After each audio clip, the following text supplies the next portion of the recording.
Okay, Susie, it feels like forever since pre-season first started, but the league kicks off this Saturday. We're at home to Gloucester Appleby. You must be excited to get going. Oh, I'm relieved. I'm exhausted. It's been a long time, 4.5 months effectively of pre-season with a few games thrown in. The girls have worked really, really hard. Obviously recently, with the huge excitement of the World Cup, and it's come and gone, and we're now eventually going to start. So we've tried to almost reset and say this is the beginning, because if we don't, it's easy to just roll into this first game without emphasising the importance of it. But yeah, we're ready to go.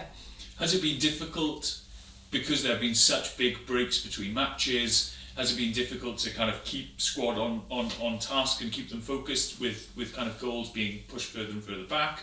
Or have you found that the buy-in's been great from everyone? Well, the good thing is we've always known what was happening, so we've given the players the appropriate downtime when they've needed. I think we've ramped it up when we've needed, and there's Bucks games been on, so girls have been off doing that. There's been stuff going on, but we've always known that this week was the time it was going to happen, and now we're full on. We're 5 games until Christmas. Yeah. It's unbelievable. So I think also the luxury of having played Gloucester and Darlington and Worcester, who are our first 3 games, has got to put us in a decent position. Same for them as opposition, but I think everyone's just relieved and excited to get going. Absolutely. Squad for this weekend. It's an exciting group. It's the same group you've had for a while. We won't see the World Cup players back in just yet. Who are you excited to see go? Who have you been impressed with in the kind of last few months that you're looking forward to seeing get out there? Well, I think the standouts have been our young under-20s. So the front row have been going really well. Obviously bolstered by Clee, Maloney coming in as an international, and Clara both playing their part. And then in the back row, Maisie's been unbelievable. She's a natural leader. She leads the 20s, and she's transferring that onto the field now. And out in the centre field is Nancy doing her stuff, and she is probably the standout player. She certainly was at the Cup. So there's a young group, but gluing them all together is always Poppy. Is always Poppy. Linda's come and gone a little bit, but we've moved forward. I think I'm confident that we have moved forward, and we've had some ups and downs on the way, and that's going to happen in a performance environment, but we're very much moving forward. And now the message is we've got to really move forward now into the league. Those names I'm excited to see. Jodie Ownsley's going to get her first run out for us, having come down from Sale. She's a wonderful person and player. Mary McDonald has joined us very recently from up in Scotland. Because stuff happens, and she's come in late. You have to mention Abby Fleming, who has been at the World Cup but hasn't played very much, so she is raring to go. So there's as I said, I mentioned all those players. There's a lot of excitement. Fantastic.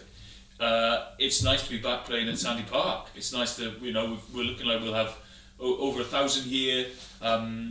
With no men's game this weekend, we're going to have season tickets holders in here. How excited are you just to get that atmosphere back and get the girls playing in front of that group who are so passionate about them? They're just amazing. I spoke to the supporters group club last night, and they are genuinely we call them our super fans, and they are. They're here 2 hours before kickoff. They can't get enough of it. They're telling their friends, and their friends are coming along. And families, and that's what we want, is this family day and this family atmosphere.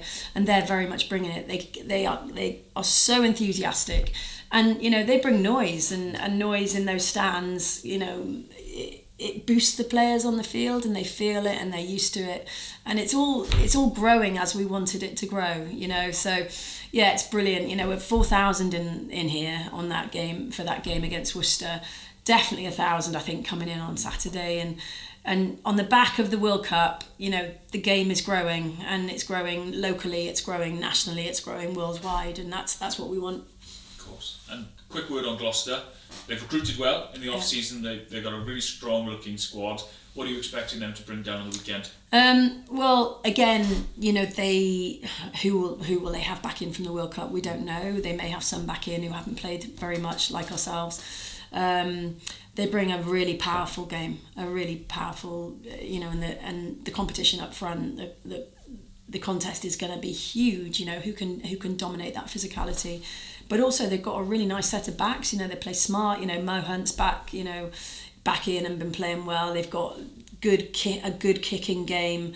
Emerson at the back is a wonderful runner with the ball. Ellie Underwood, you know, top try scorer last season. So they have an all-court game, as have we. So, you know, we've had some contests, haven't we? Last year, one lost one each at our home ground, which is interesting. You know, this year we just scraped the win in the dying minutes, but, you know, they came out on top as leading the group in the cup. So that's how it is. I'm using my hands here. It comes and goes, doesn't it? But they're a really, really good side. They're also really well coached by Linny and his group, and they're really nice. So it's always a nice fixture to play in. People say to me, "Oh, you used to coach there." I was a million years ago, so you know history is gone. But as I said, we treat every opposition with the respect. We're excited about getting our first proper run out of the season, and then we'll move forward.